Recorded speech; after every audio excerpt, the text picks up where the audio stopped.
Ahojte, v tomto návode si popíšeme vlastne zložky, z ktorých sa skladá UDK. Konkrétne v tejto časti zložku Binaris.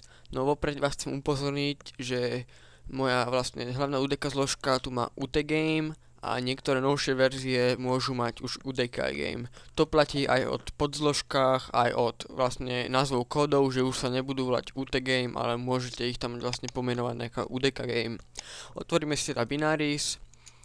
A pozrieme sa vlastne, máme tu rôzne súbory, celé toto je vlastne zložka, v ktorej sú rôzne knižnice a spustiteľné ikony.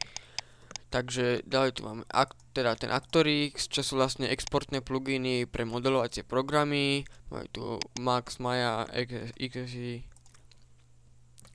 Ďalej tu máme plugin FaceFX, čo sú opäť zase pluginy pre modelovacie programy.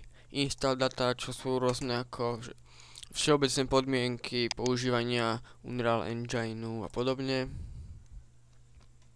Ďalej tu máme logs, čo sú vlastne zápisy o používaní programu Unreal Frontend, napríklad kedy sa zapol, kedy ako pracoval a kedy napríklad došla chyba.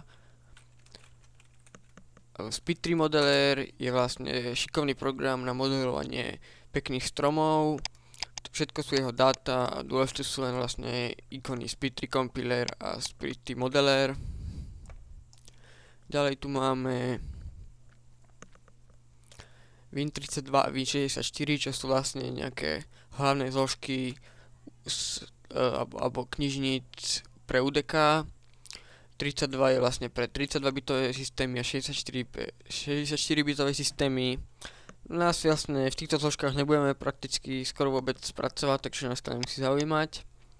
Ďalej tu máme zložku Windows, čo je len nejaká pomocná knižnica a súbor pre UDK. Zbytok sú už vlastne len knižnice a nejaké hlavné spúšťacie ikony. Najdôležitejší program, ktorý budeme si používať, je Unreal Frontend, pomocou ktorého vlastne keď si ho otvoríme, tak môžeme spustiť ako samotnú hru, takisto aj editor a vlastne potom sú ešte určite ďalšie funkcie.